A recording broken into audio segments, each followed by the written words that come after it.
Are we live? Yes. So a very good afternoon to all the members who have joined with us on this MCA user awareness session on annual filings. The timings are crucial for the professionals to complete the annual filings within the due dates, within the timelines. So in order to facilitate the resolution of the common queries that being raised by the stakeholders, we have with us the technical team from the LTI who will try to resolve the queries one by one during this MCA user awareness session. So I request all the members also to post more queries in the query box so that we can take up at the end of the session. And similar session is also scheduled to tomorrow, same time 3 p.m. So I request all the stakeholders to share their queries in advance also so that we can share it with the LTI for the resolution. So I'll hand over the session to Vijay Gumpana from the LTI to take over for the LTI for the queries. Over to you, ma'am. Thank you, ma'am. So very good afternoon, everybody. So let me just present my screen. Ma'am, I hope my screen is visible. Yes, ma'am, the screen is visible. Yeah. So good afternoon, everybody. So before going into user-specific issues that we've received it from ICSI, so we'll quickly talk about few common awareness issues. So this table, whatever the list of line items that we are going to discuss, we are going to publish this on portal also. So let us begin with the queries and what is the response or what is the proposed resolution for the queries. So to begin with AOC4 forms, we have covered AOC4, MGT7 and a few common issues. Let us start with AOC4. The first common issue that we are getting through tickets or through issues from ICSI is like we are getting whenever the user is entering SRN of ADT1 in AOC4 or AOC4 XBRL or other forms in AOC4 NBFC forms, user is getting an error saying that enter a valid SRN of ADT1. So what are we supposed to do with these cases? So to answer these questions, the first thing is in V3 system, whenever you are entering ADT1 SRN in any of these forms, you have to make sure about 3 points. One is, first of all, your ADT1 SRN should be under approved status. Point number 2, it should be associated with the company.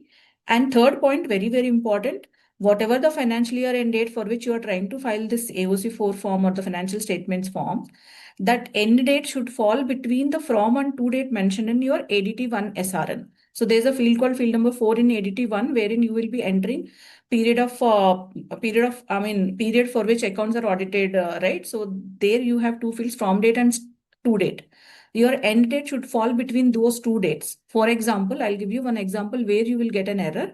Suppose you filed ADT1 SRN for the financial year from date and to date as April 17 to March 2018, for example. 1 year you have filed the form. And now you are trying to file the form for the financial year 24-25.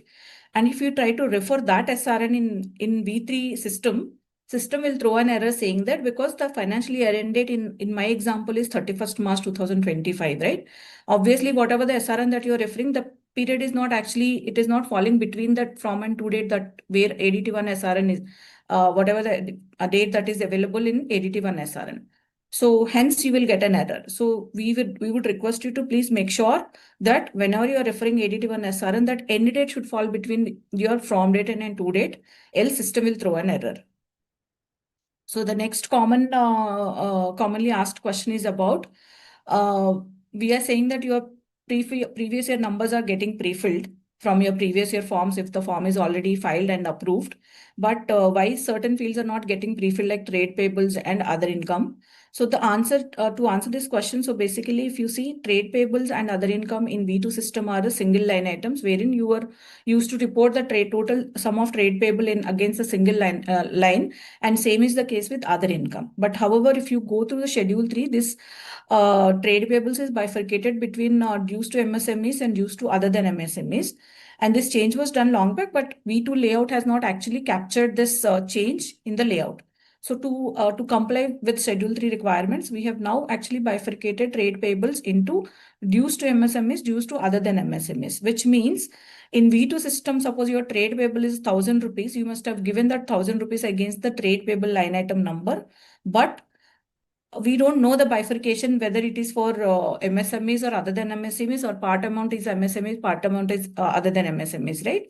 So hence, if you have any trade payable value in V2 system, and while pre-filling the previous year number, system will not pre-fill your trade payables amount, because of this field got split into multiple fields. You are requested to provide the breakup even for the previous year numbers. Same is the case with other income. Other income in V2 is a single line item, whereas in V3 we have bifurcated this into 4 different line items. Accordingly, if your form is filed in V2 system and pre-fill is happening based on V2 forms, you will not be able to see that pre-filled value against these line items, 4 line items which got added. Hence, you are required to provide the breakup. And once you provide the breakup, please cross-check your totals. When it comes to balance sheet, your total assets should match with your total liabilities. And when it comes to P&L, your total revenue minus total expenses should be equivalent to your profit before tax. All such validations, you please cross-check before submitting the form. And then next, frequently asked the question is, how do we access this AOC4 offline form? Because we have introduced the concept of offline form, wherein only the basic information is required to be provided on the web screen. And then all the pre-defined Excels will get generated so that you can work or fill in the data in offline mode. So how do I access such forms? So access is similar to e-form. So you have to go to MCA services and then go to company e-filing. And then you have to select annual filing forms. And in that, there is a separate line item for AOC4 and other link wherever this offline functionality is available, with a line item with the naming convention which says that it is offline. For example, for AOC4, you will get to see 2 line items. One is for normal AOC4, that is online form, which basically AOC4 form for filing financial statements and other documents. And other line item which says that AOC4 form for filing financial statements and other documents offline. So you have to make sure to click on this second line item, that is offline, if you want to file your form under offline mode. And please make sure to enable the pop-ups in your browser settings to facilitate the AOC4 offline form to display. So else form may not be displayed to you. So please make sure to enable your pop-ups in your browser, so that you can view the form, that web screen of your AOC4 offline form. And what are the key points to note while filing AOC4 offline form? So please make sure to provide the correct information in web layout. As we've said, when it comes to offline, there is a two-step process. That is, you have to fill in the basic details on your web screen, and then you have to generate the Excels, and you have to fill in those Excel, and you have to upload it back to the system, onto the system. Right. So the first point that we want you to make sure is, whenever you're filling the data in web screen, that is the first step, please make sure to provide your correct details in both parent and linked filings, especially with respect to the applicability of the linked filings or number of transactions or subsidiaries or joint ventures. Please try to provide the correct information so that you can fill in your Excels at one go. Suppose if you give some incorrect details or the partial information and then you realize that you may have to go back and change, then Excel may get regenerated again depending on the change that you are making in your web screen. So we would request you to cross-check before submitting your web layout for offline. Please make sure that all the radio buttons which are available in parent form and the number of transactions that you're providing in your all linked filings are correct, so that you can fill in the Excel at one go. It will avoid regeneration of Excel templates again and again. And one more important point, whenever you're filling offline form, for the first time, at least for 2-3 companies, we would request you to open the offline instruction kit. There is a separate instruction kit that is available on portal for offline AOC4 or MGT7 forms. Please open the offline help kit along with your, especially whenever you're filing your Excels. So whenever you're filling your Excel sheets, please go through the instruction kit carefully, because all your field level validations, which generally happens on your online form and click of save button, happens only after uploading your Excel. That is, once you fill in entire Excel for all the sections, you have to come back to the application history and click on edit form. Then you have to go and upload the Excels. Till that time, no validation would happen on those Excels, which means you should at least know which field is mandatory for you or which field is conditional mandatory. If the field is mandatory and it is not, I mean, we don't have that value, what am I supposed to do? Can I leave the field as blank? or at least system is expecting you to enter 0. All such information is available in a detailed manner in offline instruction kit, offline form instruction kit. So we would request you to open the help kit along with your Excel sheet whenever you're filling for first 2-3 companies, so that once you fill in 2-3 offline forms, you will get an idea which field to leave and which field to be mentioned. Wherever the field instruction kit says that this field is mandatory, or it becomes mandatory on option selected. For example, whenever you say that schedule 3 is applicable to you in your web screen, so all your balance sheet and financial profit and loss account along with your financial parameters will become mandatory, right? So in those cases, you are expected to enter 0 at least in all the fields, because you cannot leave long-term borrowings even though you don't have any long-term borrowings or short-term borrowings, or for example, you don't have any trade payables or you don't have any current assets. So you still have to enter 0 in each of the line items which are provided in the format of Schedule 3. Whether it is balance sheet, whether it is profit and loss account, or whether it is schedules to balance sheet or schedule to profit and loss account. So all such information is available in the instruction kit. Please open the instruction kit and read the instruction kits before filling the Excels. This is especially for offline form. If it is online, anyway, pages bifurcated into different sections, you will get an error then and there only. But in offline, errors will get displayed only after uploading of your Excels. So next commonly asked question is about validation tool issues that stakeholders are facing. So there may be 3 kind of issues that you may be getting. One is with respect to, so I'll just display the sample error messages also for your quick reference. Just give me a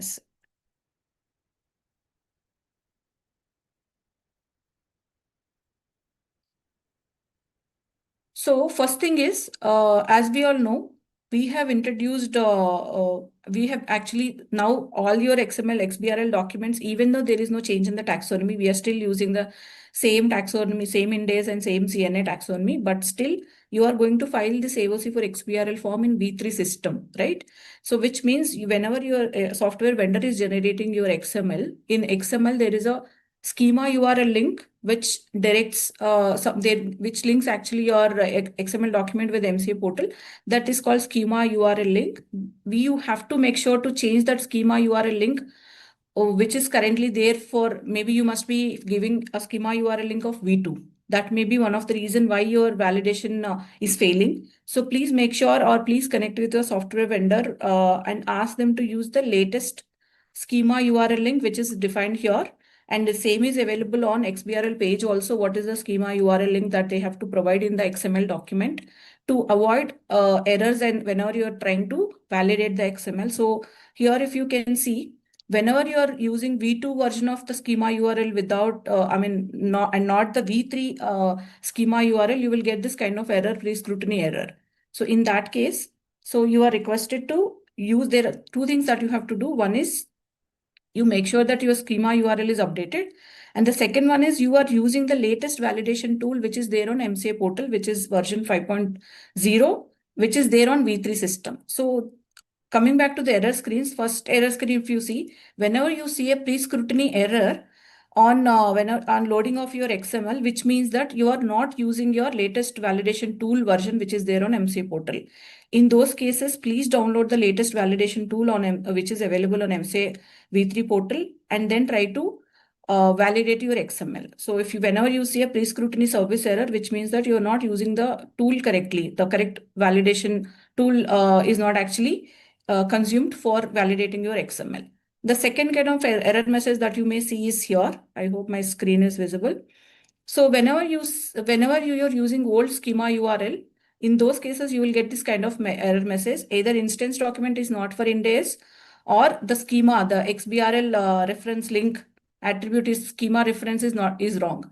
In those cases, please make sure to change your schema URL. And if you have got your XML document from any of the software vendor, please ask the software vendor to update the schema URL in the XML document.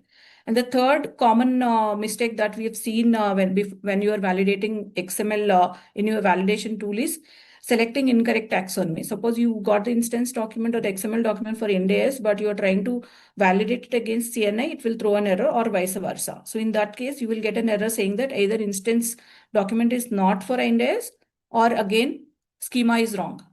So in these three scenarios, you please make sure to download 3 points that you have to make sure. One is please use the latest version of validation tool which is available on MCA portal.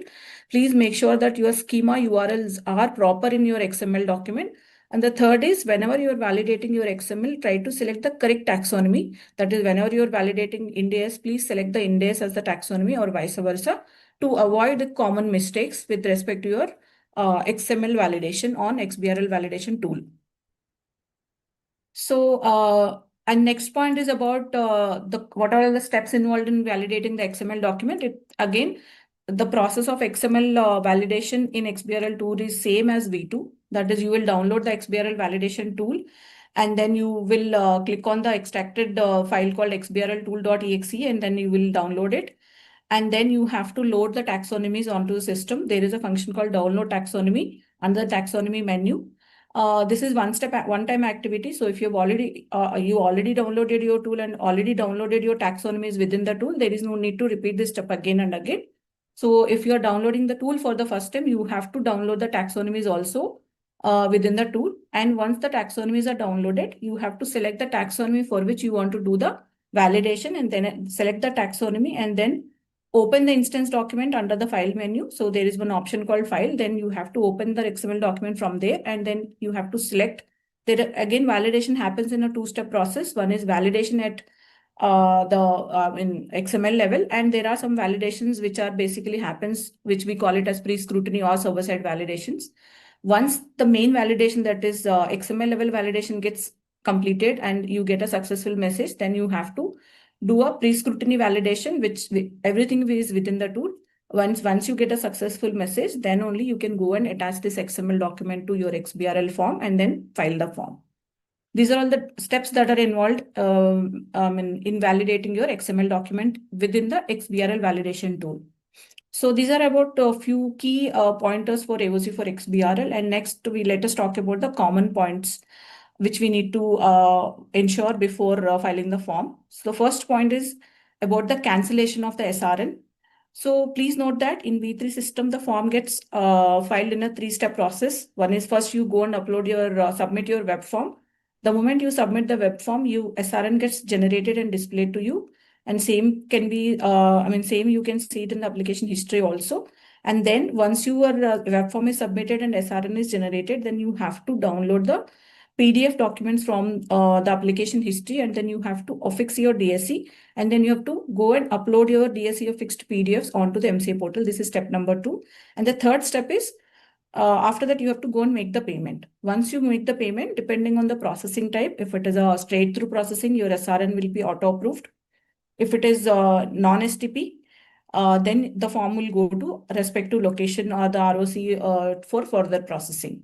So these are all the 3 steps involved, right? Now, once your SRN is generated, say, for example, SRN got generated on 1st of December, for example, the validity of the SRN is only 15 days from the date of SRN generation. Please make sure that the period is 15 days from the date of SRN generation. In between, if you go and make some changes, because after SRN generation and before uploading your DSC affixed PDF also, if you want to make some changes, you can go and edit the form.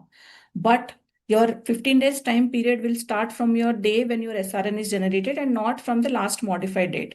Say, for example, if you have already submitted your web form on 1st of December and SRN got generated on 1st of December, validity of your SRN is 15th December only. Even though you come and make some changes on 10th of December or 12th of December for that matter, it will not, last modified date will not actually make any difference here, which means your SRN validity is 15 days from the date of SRN generation. So please make sure to upload the PDF, DSC affixed PDF within 15 days from the date of SRN generation, else your SRN will get cancelled. This is one important point we want to highlight. And now, is it mandatory to upload the DSC affixed PDF within the waiver period to get the benefit of additional fee waiver? As I mentioned, there are 3-step process, right? SRN generation, affixing DSC and uploading DSC affixed PDF on portal, and third is payment. So now, if you see the circulars which got issued for additional fee waiver for financial statements and annual returns, the fee waiver is applicable till 31st December 2025, right? Now, what is the important point that we need to know to get or to benefit this waiver is basically you have to upload your DSC of fixed PDF onto the system on or before 31st December to avail this additional fee, because your entire fee logic is based on the day when you go and upload your DSC of fixed PDF, not based on the SRN generation date. So please make sure to upload your DSC of fixed PDF on or before 31st December if you want to avail the additional fee waiver. I will give you one simple example. Suppose, let us say you are filing the form today, say 23rd December 2025, even though you have the validity of the SRN for 15 days, but if you want to avail the additional fee waiver, which is there only till 31st December, you are expected to upload your DSC of fixed PDF onto the system on or before 31st December. Else, suppose you try to upload the form on 1st of Jan or say 5th of Jan, for example, then your additional fee would get calculated starting from your actual delay days. That is, for example, your 29th October is the last date for AOC 4 form, for example. Then system would start charging your additional fee starting from 1st of November. If you don't upload your DSC or fixed PDF onto the system on or before 31st December, please make sure to upload your documents on or before 31st December 2025 if you want to avail this additional fee waiver. As we all know that fee is also 100 rupees per day. There will be a huge additional fee which may be charged if you don't upload your DSC or fixed PDF on or before 31st December. And then few common issues, form submission, save issues. So basically, whenever you've submitted some form or you've saved something and you've not yet submitted, or form is in a draft pending status, but you've filled in partial sections of the form.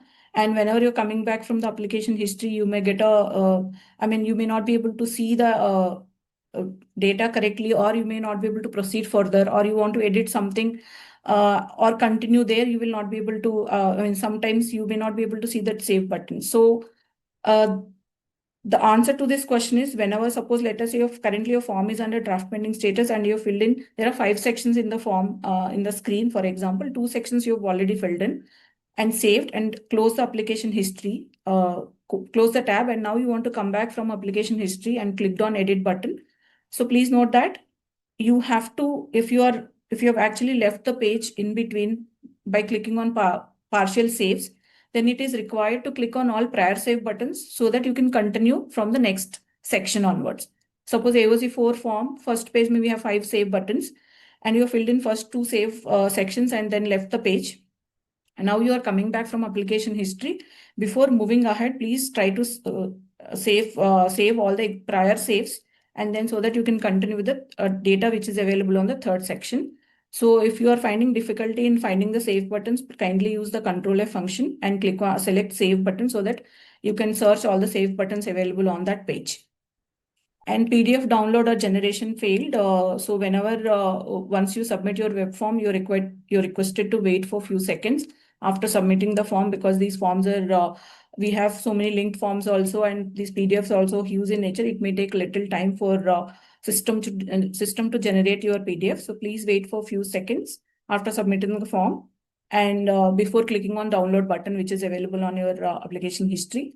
And even after suppose, let us see, if you still face PDF generation issues, which ideally should not happen, in case even after waiting of a time when you are not able to download the PDF, so we would request you to proceed to edit the form and just don't make any changes. Click on edit and try to submit the form again to generate the PDF.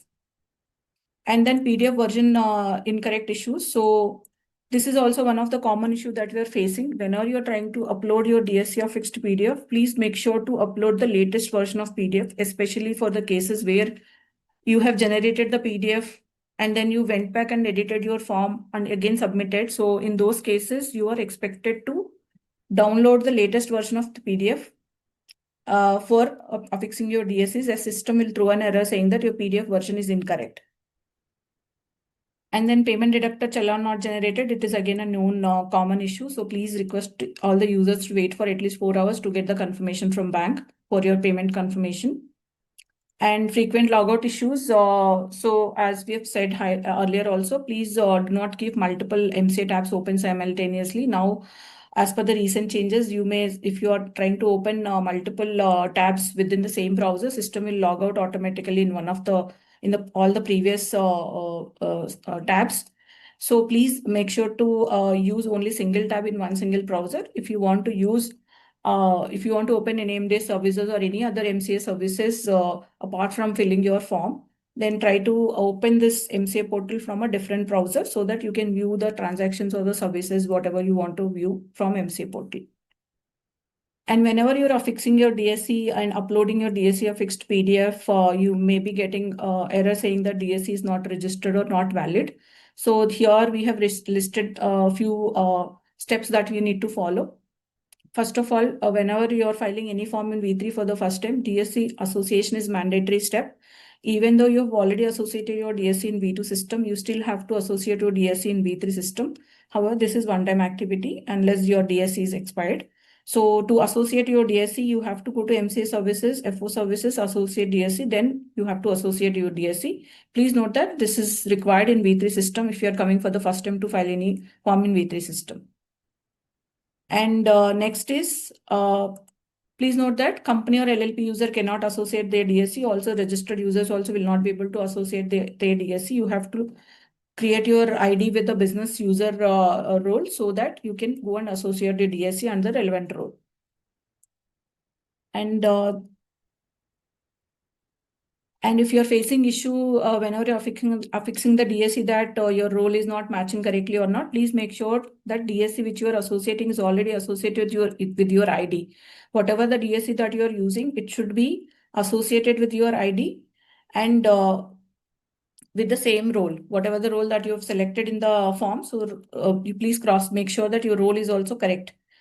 And then ensure that whenever you're affixing the DSC, it is a valid and it is not in expired status. And also as a confirmation check, once you affix all your DSCs, please ensure that all DSCs are valid and appearing in a green tick in the DSC when you click on DSC button. So please make sure follow these instructions. If you still face any issues, please raise the ticket with the complete details so that our team can check and get back to you. And next common issue is about ADT3 SRN entered instead of ADT1 SRN in field number 7B. So whenever you are filing ADT1 with the purpose called casual vacancy, system will ask you to enter ADT1 SRN, and we have observed that many users are entering ADT3 SRN instead of ADT1. Please make sure to provide ADT1 SRN whenever you are filing ADT1 for casual vacancy appointment. Suppose let us say person A got appointed as an auditor and the casual vacancy occurred. That reason could be either death or resignation. And whenever now you will come and file ADT1 in a casual with purpose called casual vacancy and you want to appoint person B as the auditor, then you have to refer the ADT1 SRN of that Mr. A, not the ADT3 SRN filed for resignation of that person. So, and the layout and instruction kit clearly says that please enter ADT1 SRN there. This is one point that we want to highlight. Whenever you're filing ADT1 in casual vacancy, please provide your ADT1 SRN. And then about the sole proprietary PAN validation issue. So we have seen some scenarios wherein users have sole proprietary firms are selecting and they are selecting the firm. Suppose you are a sole proprietary firm and they're selecting the category of auditor as firm and they're trying to provide same PAN against the firm and individual details, and system is throwing an error saying that you cannot repeat the PAN at both the sections. So for this, as we've confirmed earlier also, if you're encountering this kind of issue, please select the category of the auditor as sole proprietary firm and proceed with wherein only it will ask you to enter your individual details, not the firm details. And ADT1 overlap dates issues. Whenever you're filing ADT1 forms, please make sure that there are no overlaps. And whenever you're filing for casual vacancies, try to refer ADT1 SRN. And if there are any specific user-specific issues, for example, you have filed ADT3 in V3 system, wherein there is no linkage between your ADT1, or you have filed ADT1 in casual vacancy, but there was the casual vacancy reason in V2 system was it is a textbook and we don't know whether it is for death or resignation. So in such cases, we would request you to raise the FO ticket with all your details so that in case the ADT1 is getting filed with the reason called death after casual vacancy, for example, then we will try to provide your exception through on ticket basis, and we will allow you the filing. Or suppose, for example, you are trying to file ADT1 after casual vacancy. For example, wherein the casual vacancy occurred in V2 system and the reason is resignation. In those cases also, if you can share the details, we will cross-check your V2 filing and we'll try to link that SRN in ADT3, because in V2 ADT3, there is no field called ADT1 SRN, and hence stakeholders are facing the issue while filing ADT1 after casual vacancy period is over. So please raise the tickets with all your details so that we can cross-check, and accordingly we will allow you to file the form, whether it is ADT 1 after casual vacancy due to death or casual vacancy due to resignation. And coming back to the MGT7 point, quickly, we have discussed all these points in earlier sessions also. So regarding small company threshold limits, as we all know that MCA has issued one notification on 1st of December, which increased, wherein the threshold limits of small company logic, especially for paid up capital and turnover, got increased from, in case of paid up capital, the threshold limit got increased from 4 crore to 10 crore, and for turnover, the value, limit got increased from 40 crore to 100 crore. So accordingly, so we have already run this logic in the system based on your latest available filing information, whether it is, suppose if you've already done your filing for the current year, that is AOC 4 or XBRL or NBFC, or you've already done your filing in the past year, whatever is the latest information available in the system. Based on that information, we have already updated your small company flag. And please note that we have now displaying a small company flag on MDS service also. So you can go and check your small company flag, whatever is there in the system on MDS service. And then accordingly, you choose to file whether MGT7 or 7A. So which means based on the whatever the filing information that is available on the system, if your company is falling within these revised threshold limits, you may have to file AOS MGT7A instead of MGT7A. Till now, you must be filing MGT7, but now because of this threshold limits increase, if you're falling under the small company bracket, system will mandate you to file MGT7A instead of MGT7. So this message will be displayed right at the beginning of MGT7 form only. The moment you enter the SIN number, you will get an error saying that your company is flagged for small company. Please go ahead and file MGT7A. Please read that instruction, and accordingly, you may please proceed to file with MGT7A. Otherwise, suppose let us say this threshold limit got reduced, and earlier it was a small company, now it is not a small company, or vice versa, then we would request you to file AOC 4 forms first, so that your small company will get reset based on the current year information. And then again, you can go with the MGT7 or 7A depending on the applicability. And then regarding MGT8 certification, so we have got many pointers regarding MGT8 certification due to this increased threshold limits of small company logic. Now, as we have already updated a small company logic based on the revised threshold limits, few companies which were which are actually required to provide their MGT8 certification in MGT7 may fall under MGT7A bracket now. And now in MGT7A, there is no placeholder to fill in your details of MGT8 certification. There is no section within the form, and the attachment is also not there. Then there may be a blocker for the users, especially where MGT system is mandating you to file MGT7A, but there is no placeholder for MGT8. So for this issue, we would request all the stakeholders to, wherever your system is mandating you to file MGT7A and your company is subject to the certification requirement of MGT8, you may please include that certified MGT8 form in the optional attachment of MGT7A, which means you have to file MGT7A with the optional attachment of MGT. So the certification, you have to get it in the form of PDF, and then you have to attach that in the optional attachment so that you can proceed with filing. Else, if you try to file MGT7, system will not allow you to file the form.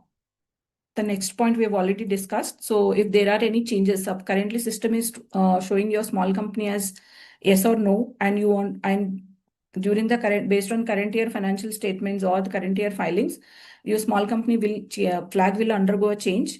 So we would request you to file the form AOC4 or AOC4 XBRL or NBFC first, so that your small company flag will get set, and then you can proceed with MGT7 or 7A. Quickly, next a few points or common points which we have already discussed. Gender-wise shareholders details are mandatory in MGT7 or 7A. After shareholding pattern sections, we have added one section called gender-wise information, which asks the stakeholders to give the shareholders number of shareholder details bifurcated into male, female, transgender. But we have got many tickets saying that especially NSDL, if the depository is NSDL and NSDL is not providing such information. So in these cases, please provide whatever the information available with the company with the clarification letter in the optional attachment. So because gender-wise information is mandatory in the layout, without providing the data, you may not be able to proceed. And next is FII shareholding date of incorporation is mandatory, but date of incorporation is not available for FIIs. So again, this is a mandatory requirement and companies are required to provide the same data by taking this information from the respective FII. This field was optional in V2, but however, as per MCA's requirement, this field has been made mandatory in V3 system. And list of shareholders to be attached with validation file or without validation file. So it is again option is available to the stakeholder. If you have a lesser number of shareholders and you can provide the data whenever you are choosing with validation file, you are expected to provide the data in a proper format, including your drop-down values and all the columns, whatever the mandatory columns that are available. So you are expected to provide the details for all the stakeholders. Even if one stakeholder data is not available, you will not be able to proceed with validation file. Hence, depending on the availability of the data, you are requested to choose between whether with validation file or without validation file, and both options are available to the user. Accordingly, you can select and you can file the form. And whenever MGT7 Excels are getting uploaded, you may be getting an error saying that Excel upload error or template is not working. So we have added many macro enabled Excels in MGT7 and other forms. Please make sure to read the instructions that are available in the instruction kit in terms of filing your Excel sheets. And we have seen one common issue wherein users are using different date format. So please make sure to use the date format, which is in DDMMYY whenever you're filling any data. So, and version compatibility also. So you have to use the Excel version different. So basically you have to use MS Excel version 2021 plus, so that you will be able to upload your Excel templates correctly without any errors. Photograph related clarification. So whether which photograph we have to attach, what is the date applicability, whether a director has to be there in the photo. We have got many number of queries.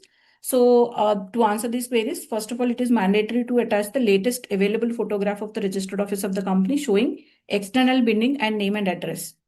And please note that directors are not required to be displayed on the photograph. It is only the external building of the company which contains your name and address prominently visible. And again, this is in line with the section 1213A of the Companies Act. And MGT7, whenever you're downloading the MGT7 PDF and you have attached list of shareholders, so users are raising that we are not able to open and see the that Excel. So as we have highlighted earlier also, because MGT7 allows the list of shareholders up to 300 MB, due to large Excel files, shareholders list in MGT7 will not be visible in the downloaded PDF. Only the icon will be displayed, but however, data will be stored in the system. But when you try to open that Excel from the PDF, it will not be open.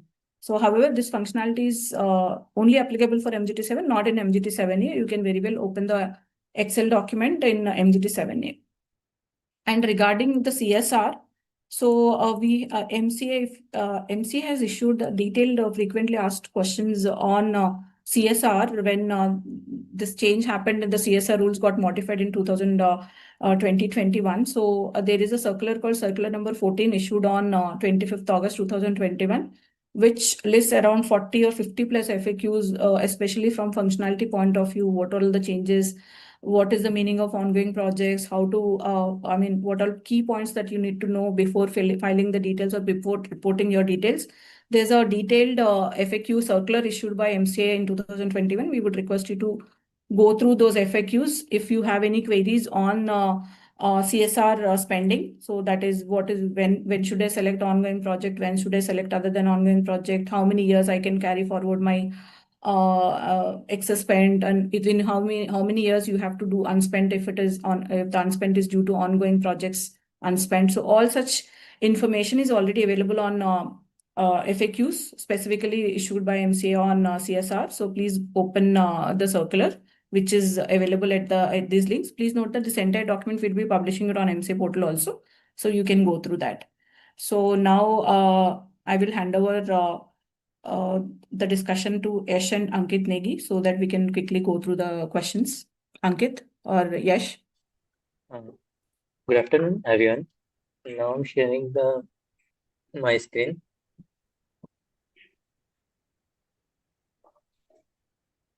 These are the issues received from the ICSI raised by the members. First issue is regarding to the additional fees on the CRA2. In this case, we are not getting an information regarding the SIN number, so we can analyze. I'm requesting user to please provide the SIN number, raise the ticket. We will analyze the issue. Next. Yeah, ADT1 period. So basically, if you can see, I was explaining as part of common issues, you can see here, user is saying ADT1, while filing ADT1, period got mentioned as 1st April 2024 to 3rd March 2025. And now they are trying to file the form with the financial year end date as 31st March 2025.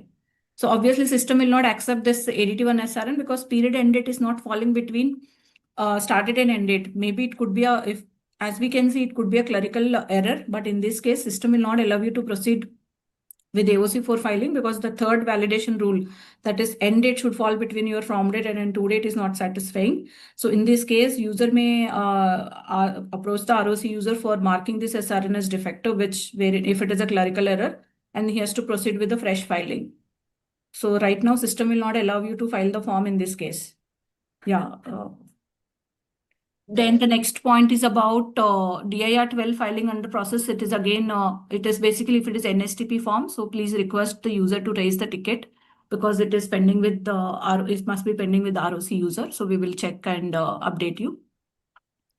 And then next point is about FIIs, which we have already discussed just now, that date of incorporation is mandatory. Yeah, Ankit, can you please take up the next point? Next issue regarding to AC4 XBRL, in which user is facing the error, experience file validation failed. Attach the correct so this issue was a temporary issue which is fixed now. Now we are requesting you to file the form. Yeah, next one is I think we have received the similar query in the previous webinar also, wherein user is trying to file the CSR form, wherein he says that number of years completed, I have only 2 years of number of years completed is 2 years only, but however, in the validation tool or in the XML document, system is taking 3 years of average profit, that is resulting in incorrect average profit. So as we explained in the previous session, so please note that whenever if you open the XML document or the taxonomy or the business rules, it only asks you to enter the first financial year data as mandatory, and second financial year and third financial year, it is optional at the stakeholder. Suppose if you don't have any the applicability of the third year, just leave that field as blank so that system will consider average profits on the first year 1 and year 2. Maybe you must be entering 0 against the third year also, and that is why average is getting calculated for 3 years. So we would request you to connect with your software vendor so that you can ask them to leave that financial year 3 as blank so that your average profits will get calculated based on the first 2 years only. So this is within the XML, or you can alternatively, you can read the business rules also, wherein it clearly says only financial year 1 is mandatory and year 2 is not mandatory at the time of filing your XML document. Next issue is regarding to the PDF generation of AOC4. It is already informed by the man. If you are facing the issue, when you click on the submit button, you have to wait at least for 10 seconds before clicking on the download. And if still you are facing an issue in the download, you have to click on the edit button and submit the form again. So the next issue is about the consolidated. So what user is saying is when his or her trainee is filling the form by mistake, they've selected no against the applicability of consolidated financial statements, and accordingly system must have not generated the AOC for CFS form. So now he's asking what is the option that is available, because they have some subsidiaries for which they want to file the consolidated financial statements. So please note that whether it is AOC4 or MGT7, for all the clerical mistakes, there is no option available for you to file the revised forms. You have to connect with ROC and ask the ROC to mark this SRN which got filed with incorrect details or with some clerical errors. They have to mark this SRN as defective. Only then you will be able to file a fresh form for the same financial year. So to answer this question, since it is a miss from the trainee that they've not selected a proper radio button, we would request the stakeholder to connect with the ROC so that they can mark the SRN as defective and they can go ahead and file a fresh form. Because now CFS is a mandatory, linked filing in V3, so there is no option available for the user to file CFS form independently if your parent form, that is AOC4 or AOC4 NBFC, is filed in V3 system. So there is no option available currently. Yeah, Ankit, please go ahead. Next issue regarding the user is facing PDF version is incorrect. This issue is already discussed in the prior section and today by the man. This issue is coming when after downloading the PDF, you click on the edit, and then your version of the PDF will be updated.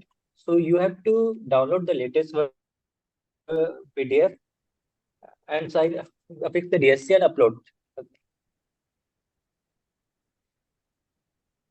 In the next issue, user is facing something about the technical errors regarding the slowdowns. So we are requested to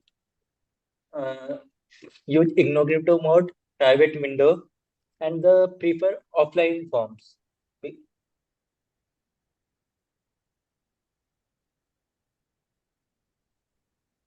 In the next issue regarding the AOC4 XBRL link form is CSR2. This issue has been fixed. It is a temporary issue and it is now fixed. We are requesting user to please file the form. In the next issue, the complete description is not provided, but is the exact issue they are facing in the AOC4. So the next point is about the user is saying that their company is basically a subsidiary company or a holding company. So, but system is asking them to file MGT7 instead of MGT7. So as we explained as part of common issues, if there is a change in the small company flag, so we would request you to file your AOC4 form or AOC4 XBRL or NBFC first by providing your correct holding and subsidiary flags while filing the form, so that your small company flag will get set to yes or no depending on the selection that you have done, and then you can proceed with MGT7 or 7A. Yeah, next issue is regarding to CSR2, which I already informed. It is a temporary issue and now fixed. Moving to the next question. So next question is with respect to MGT7, in which user is asking for breakup of paid up share capital. In case of conversion of shares from physical to demat, earlier it was in the same figure. So for that, please share the FO ticket so that once we will analysis and provide the resolution over the ticket. So the next issue about users are saying that latitude and longitude details are not getting pre-filled. Please note that this latitude and longitude fields got added only in V3 incorporation forms.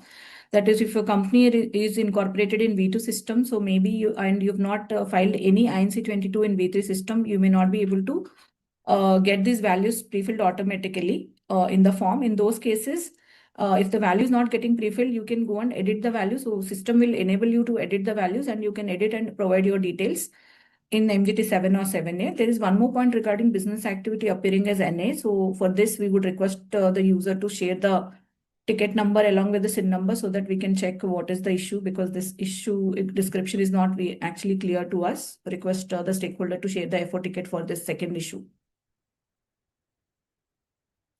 Next is about extension, so that MCA will take a call, so we will skip this question.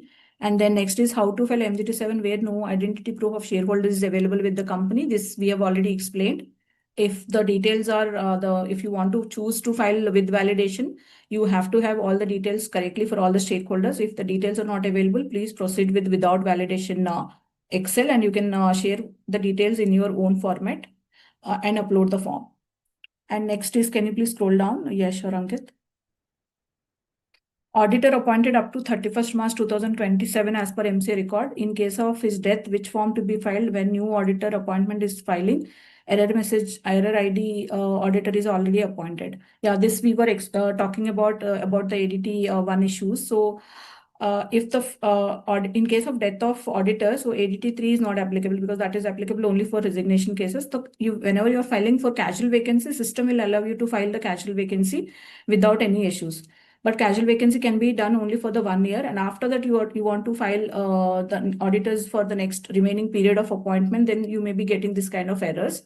So please request the stakeholder to raise the concern, especially if the casual vacancy filing happened in V2 where there was no reason, there was no separate drop-down value or the option available to choose that what is the reason for casual vacancy.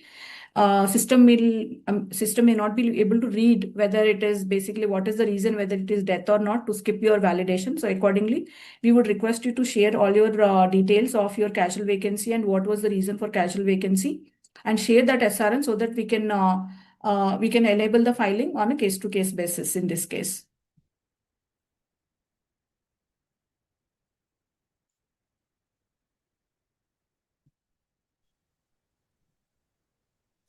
So for the next question number 21, we have already discussed that MC portal is not working.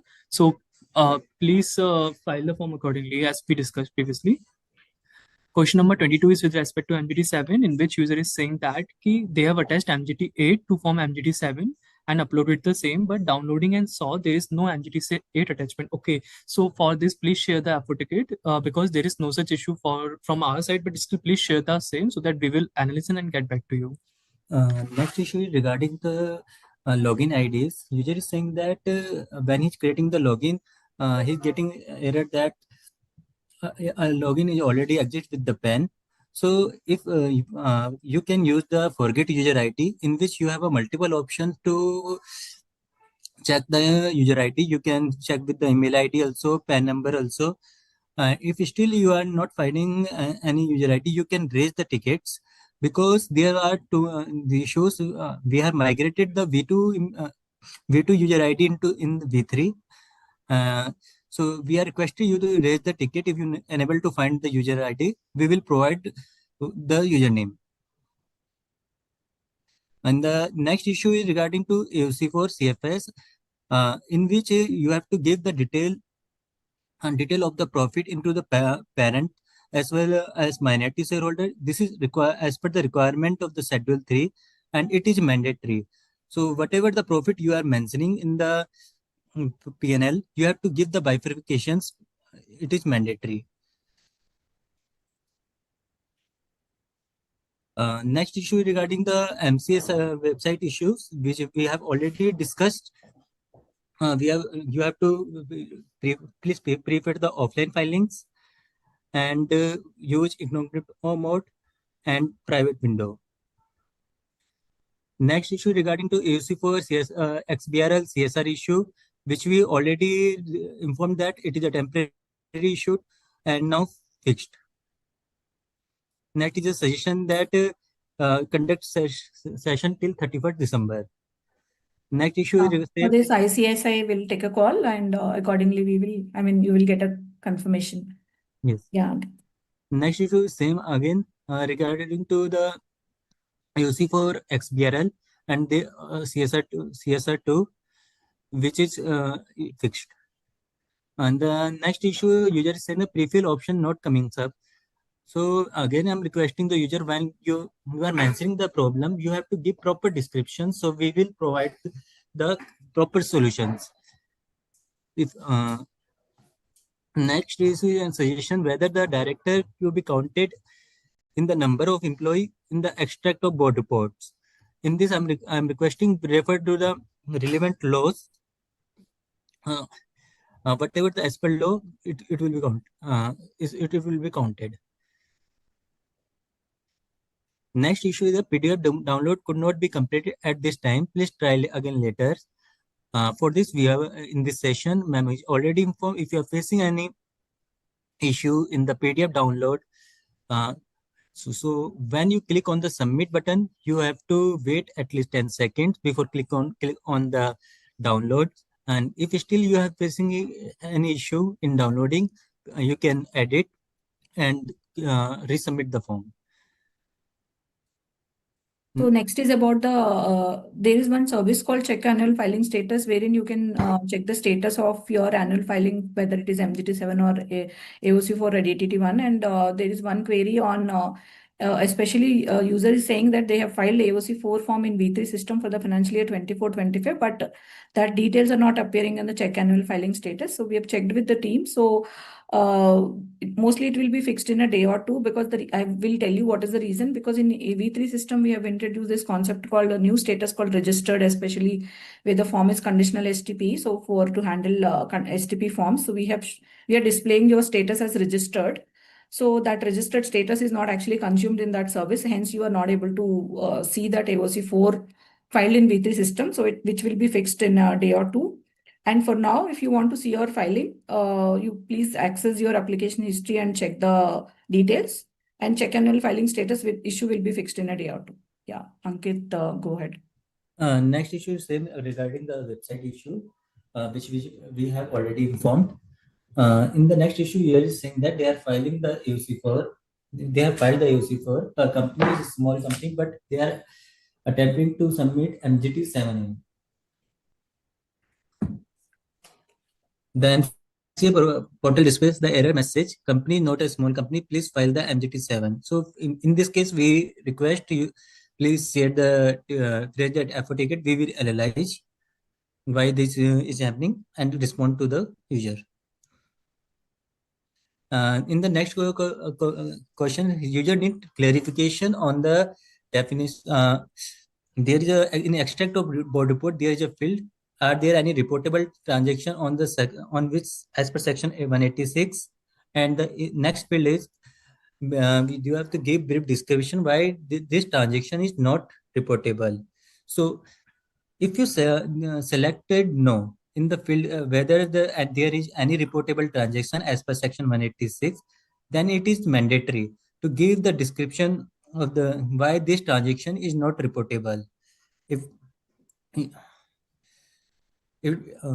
next whether transaction for related party which ordinary course of business is required to be shown in AOC2.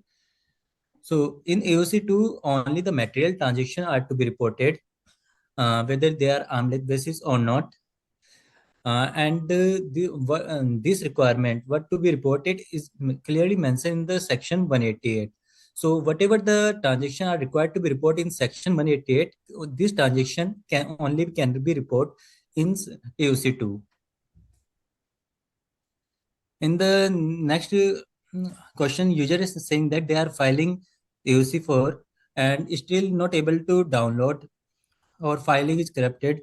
So I'm requesting you to please set the FO ticket. We will analyze and respond to the user. Yeah, next issue is about the financial parameters section has depreciation, amortization, and what amount to be displayed in that financial parameters, whether it is depreciation from profit and loss account or accumulated depreciation from balance sheet. As these financial parameters are part of your balance sheet section, so you're requested to provide your accumulated depreciation, not the depreciation from profit and loss account. Next question, I have uploaded a consolidated form AOC4, but the fee is not getting generated. So in this case, I have to confirm that when you are filing AOC4 and your linked form AOC4 CFS, fee for both the form will be combined. No separate challan will be generated for the AOC4 CFS. Next question is not able to download the form, which we have already informed. So next question is about MGT7. Whenever you are filing MGT7, so there is one field, there are some sections called class of the company, class category, subcategory. And this class category, subcategory drop-downs are actually driven from your incorporation form or a Part A. So whatever the drop-down values that were configured as part of your Spice Plus Part A, those are actually will come as a drop-down value. But if you see the notified layout of MGT7, especially there's a field called subcategory, which contains some 5-6 line items. Of one of the line item is subsidiary of a company incorporated outside India. Is this name actually derived from your Spice Plus Part A? And now if you see MGT7, the similar field, but the field name is actually modified a little, and it is displaying in the notified layout as a subsidiary of a foreign company. So since all your drop-down values are derived from your incorporation forms, so we are showing the drop-down value which is there as part of your incorporation. But however, since the MGT7 layout is notified with the slightly different name, that is subsidiary of a foreign company. Hence, while generating the PDF, we have to go by the notified version. But however, both are in same in nature. So stakeholders are requested to proceed with filing of this form. And please note that whatever the selection that you're doing, this will not actually update your master data. Your master data would remain same. So this is only to capture what was your class of the company, category or subcategory as at the end of the financial year, for us to enable your required validation while filing your MGT7 or 7A. It will not update anywhere in the system. Yeah, Ankit. Next 5 issues regarding to the website slowdowns. So which we have already informed that if you are facing an issue, please prefer uh, um, incognito mode or private window, or to avoid this error, you are requested to prefer the offline forms. Because in one offline form, once the Excel is generated, you can fill the details. You have no dependency on the websites. Uh,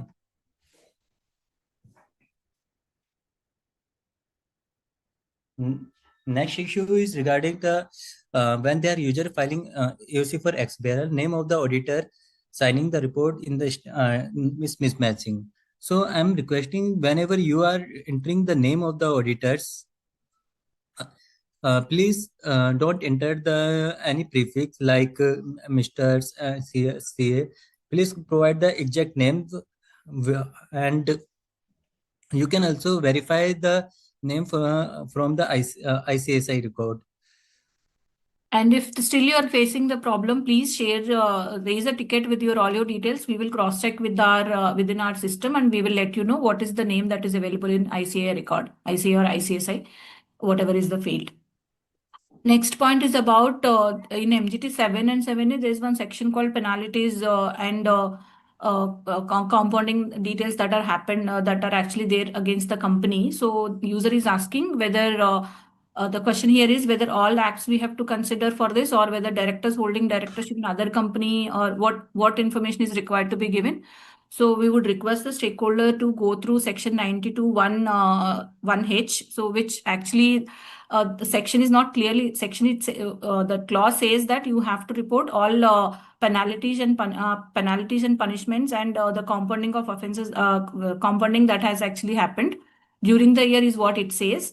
But as per the layout, if you see, system is asking you to give the act details, which indirectly says that you have to provide the details for all the relevant acts wherein there is any penalty or compounding is done. And in terms of whether the director is holding director in another company, but if you read the clause H of section 92(1), it only says that you have to report the deals of that company or its directors. So if we go by that clause, you're required to provide the details only for that company or the directors. But yes, again, for on this matter, I would request ICSI to guide if required. But from our side, we would request the stakeholder to go through section 92(1)(h). Next issue is regarding to AOC for XBRL, which I already informed that it is a temporary issue and fixed. Next issue, DSC validation failed and technical glitches. So I'm requesting you please raise the effort ticket. We will analyze and we will inform. And next point is about MGT8, which we have already clarified. Ankit, we can go to the next point. Next point is form AOC for balance sheet tally figure source. Please enter valid values. So in balance sheet, if your asset side is not matching with the liability, then it throw an error. If still you are facing error, please raise the ticket. We will, along with the screenshot, we will analyze. And especially whenever you're even the pre-filled numbers are pre-filled from your previous year filing, so you still have to provide the details of trade payables and other income. So that may be one of the reason where you are getting this error, that your total assets are not matching with total liabilities. Please cross-check that also once.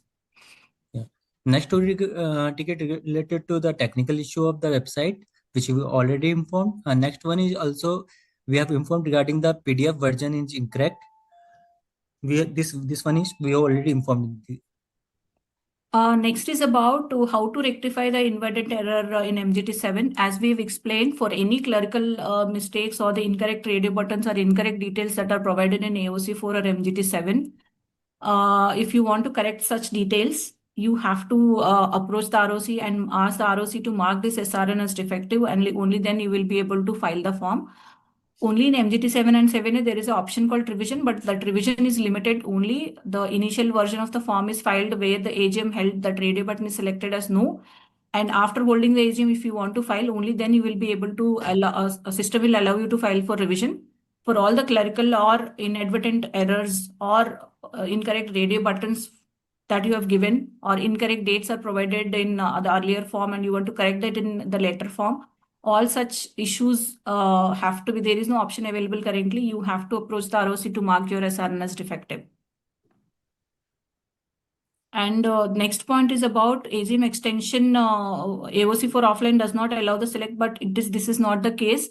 Obviously, your due dates can fall, greater than your current system date. We would request the stakeholder to share the ticket for further analysis. And how to submit the gender-wise bifurcation, we have already explained in detail, and there's a separate point that is covered as part of the common awareness issues that we discussed. Next issue is regarding to extract of board report and auditor report. If the form is have certain word limits, character limits, so how to give it? In this, you have to give the extract of the information only, and if your information beyond the accepted character limits, you have request to provide in the optional attachments, board report as well as auditor reports in the respective form.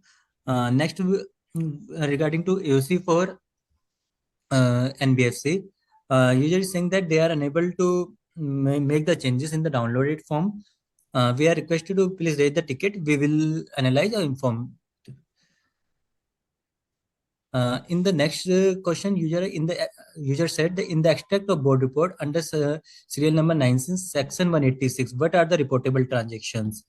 So as per the section 134, you have to give the details of the transaction under section 186, and what is the transaction required to be reported. In the section 186, you have to provide these details. So I'm requesting you to please refer this for this query. Please refer to the section 186. Next question is same, in which user is saying that in auditor report how to give the informations because there is a certain character limit. We have already informed that. And next is about user is saying the latitude and longitude details provided in the earlier version of the form. It could be a new incorporation form or INC22 form are incorrectly provided. So how do we correct this? So right now, for correcting a latitude and longitude, we must have suggested the user to file INC22 with the purpose called change in local limits. But user is saying as such there is no change in the address. It is again the interpretation. So if the latitude and longitude is part of your address section, you can go ahead and file INC22. Else, you may please file CRF with all your proofs and details. And so that once CRF is approved, we can change your latitude and longitude. In the next question, you are saying in CSR2 linked to the AOC for XBRL unable to fill the financial 24-25 CSR spent amount. And so when you are filling the CSR2 in field 3, you have to give the details of the turnover, profit, and net worth. If any of the limit is beyond the applicability, then only you can give the details of the CSR expenditure. If it is not, if it below the applicability, then you can only report the CSR unspent amount, and then only field 10 will be enabled. A remaining field for the expenditure during the year will not enable if you are you have to select filing for the unspent CSR amount. Next issue is related in CSR2 link form. It was next company was a non-small company on 31st March, but after the change of the definition, small company as per turnover capital criteria, but company has subsidiary company from subsidiary company. So 1 second, I'll take up this question. So what user is saying that their company was not a small company, and because they have a subsidiary from last year, master data has non-small company flag as, so the master, they are saying MDS is also showing company small company flag as N. Still, there was no certification of CS required from of forms. So I think the team must, this issue, what user is saying is the companies are other than small company and they are trying to file AOC 4 form. He's saying user is able to proceed without certification, that we will cross check this issue, but for now, please, it is as user will be able to attach the certification, please proceed with affixing that certification or providing the details of certification for now, and we will cross check why system is not mandating the user to affix the or provide the details of certification. So this is about this point. Yeah, Ankit, go to the next point. Next question is regarding to AOC for error occurred in the SRN 81. This I think we have already discussed, right? Yeah. Or we will analyze and will respond over the ticket. so SRN of AAT was, and one SRN invalid, it could be of the three reasons, whatever we explained. That is either your SRN is not approved, not associated with the company, or financial year end date is not falling between your from and to date. Please cross check once with your previously filed ADT once before raising the ticket. Next question regarding to the extension suggestion to extend the timeline. Currently, the extended date is 31st December, and you are requested to file within the timelines. Next is a technical issue for which we have already informed. Moving to the next question. So next question is with respect to MGT7, in which user is saying that company share capital is above 4 crores, but system prompting to file MGT7 as it is a small company. So for this, as we are all aware about that, as per the recent amendment, the threshold limit of paid up capital and turnover has been revised from 4 to 10 and 40 to 100. So accordingly, the small company criteria should be determined as on the date of the filing of the relevant form. So if your company falls within these revised limit as per the previous year filings or currently filed of form UC4, then you are required to file the form MGT7A instead of MGT7 because your paid up capital and turnover is below the current limit.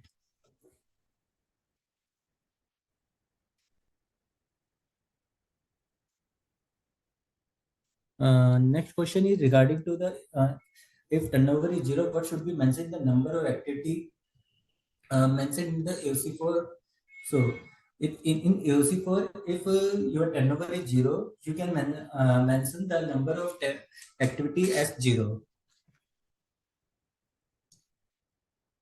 Just to highlight one point here with respect to MGT7 and 7A, wherein you have zero turnover and earlier system was mandating you to, and you have number of products greater than 0 and system was mandating you to provide turnover value which is beyond 0. So that issue has been already fixed a few weeks back, and you can now enter number of products or activities as greater than 0, and you can provide 0 against percentage of turnover, you can provide 0. And system will not ask you to enter turnover greater than 0. So you can proceed and file MGT7 and 7A. In the question number 7 says whether PDF copy of MDR to be attached along with the UC for XBRL. This question we have already informed in the last session. Along with the financial statement, you have to attach the board report or other annual report which are required to be prepared as per the requirement of Companies Act. So whatever the annual report to be prepared as per the Companies Act, you have to attach along with the financial statement. Next question is regarding to the consolidated financial statement for the first times. Usually saying that it is mandatory asking for the attachment of consolidated XML. So first of all, I'm requesting whenever you are filing the forms, you please refer to the FAQ and help kit. In FAQ, we have clearly mentioned that if you are filing for the first financial year consolidated account, then you have to select where the field whether consolidated financial statement is applicable as no, and you have to attach only the PDF document, not XML. So next question is with respect to view public documents. VPD, I will. So if you can see the portal or the ticker message, the VPD services are actually not available for certain time. at least during the working hours, maybe 10 a.m. to 6 p.m. So please request you to go through the ticker messages available on portal, and accordingly, we would request you to use these services after whatever the timings that are mentioned in the message. And next is about the conversion cases when what user is saying is the company got converted into LLP in February, and now they want to file AOC4 or MGT7 forms. So please note that if the company is already converted into LLP, the status of the company will be checked as on the date of filing. And since it is already converted and dissolved, and now only LLP is in a closed status, which is converted and dissolved, the company will not be able to file AOC4 or MGT7 for the financial year, for the 24-25 financial year. So this is actually, we have explained this in earlier webinars also. Yeah, so user will not be able to file AOC4 or MGT7 because the status will be checked as on the date of filing. So moving to the next question is with respect to MGT7, in which user is saying that ISIN field in form MGT7 is disabled. So basically, as per the current MC requirement, this field is enabled and mandatory if class of company is public and any value greater than 0 is entered in field 1 to 10 under increase during the year in the class of shares as equity share. So if you have any ISN for other type of shares, so please attach the attachment in the section. And next question is with respect to PAN not available for all shareholders. So for that, we have already said that this is as per the MC requirement. If you don't have any details, if you don't have any such details, so please use the without validation sheet and file the form accordingly. Next question is suggestion till 31st March. So please complete the filing till 31st March, 31st December. And next is about the clerical mistakes, which we have already clarified. All the clerical mistakes or incorrect radio buttons or inadvertent data or incorrect dates that are provided, please reach out to concerned ROC for marking your SRN as defective to file a fresh form. Next question, how to file the AOC4? For this, we have conducted some webinar. We have mentioned how to file the AOC4, and we have also uploaded the training document on the website.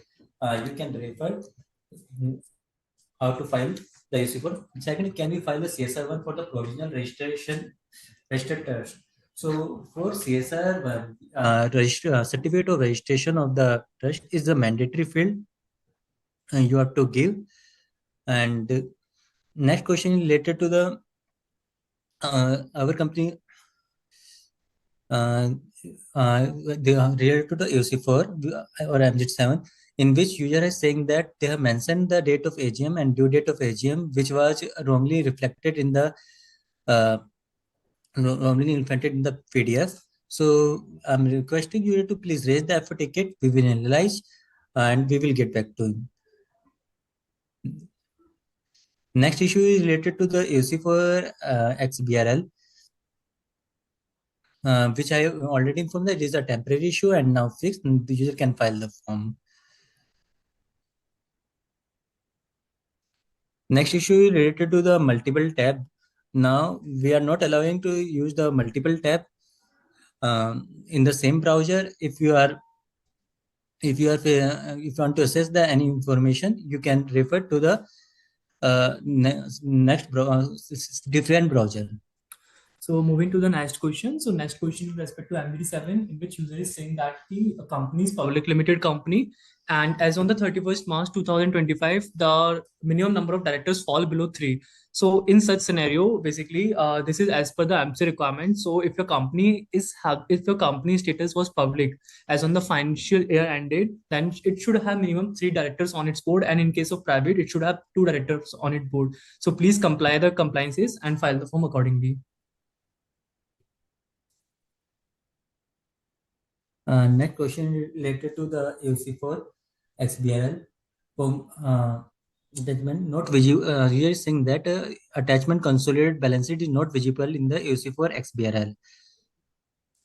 So you have to give attach the financial attachment, and in XML you have to attach in standalone and consolidate separately.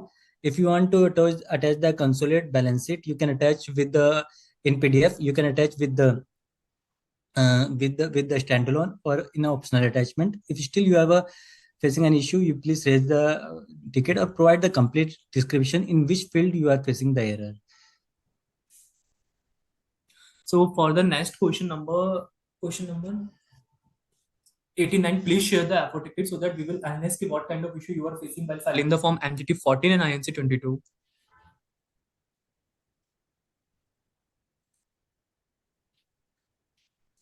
Next question is small company definition. So we have already said that if your company is falling within the MGT8 certification, then in the form MGT7A, please provide the attachment of MGT8 and file the form accordingly. Next 6 question with respect to site down. So we have already told about the same.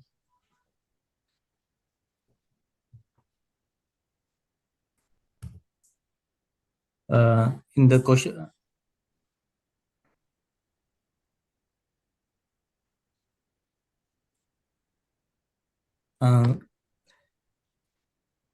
in case next question, in case where the form AOC for CFS is applicable to the company, upon filing the AOC for system generate the addendum form AOC for CFS. So please clarify whether the form AOC for CFS need to be filed separately or not. So if you have AOC CFS is applicable and you are filing in a V3, so it is mandatory in every case in V3 the AOC for CFS to be filed as a link form only. Separate filing of AOC for CFS is allowed only for the forms only in the cases when AOC4 is filed in V2 and CFS is pending.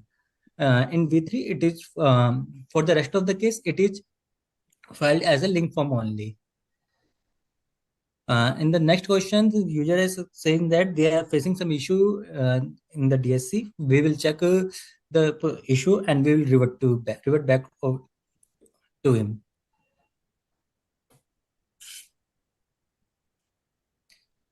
This Thank you, LTI team, for taking up the queries one by one and try to resolve the issues of the stakeholder, and also to explain the common issues that members are facing in filing the annual file e-forms. And we have received so many questions, but majority of them are related to the non-working of the MCA website. Even when they are being able to log in, the website get logged out very frequently, and again they face numerous of issues in logging into the website again and again. So on the behalf of the members also and ICSI, I request LTI team to kindly check on this issue so that website can run properly and members can file the annual filing forms, can complete the compliances in time. And hope so these issues will not, because during the webinar also I have like around 60 to 70% of the issues are related to only that the website and the portal is not working. And this is creating a major havoc for the professionals, for the members. So I request LTI team to kindly Yeah, ma'am, address this issue. we'll intimate this to the technical team. Yes, ma'am, sure. Yes. So I'll just request LTI team to kindly check this issue and try to resolve this. Now members are requested to share their queries in advance for tomorrow's session. We will have another MCA user awareness session tomorrow 3 p.m. We will be sharing those queries with the LTI for the resolutions. And thank you LTI team for taking your time and try to resolve the queries of the stakeholders. Thank you. Thank you all. Thank you. Bye.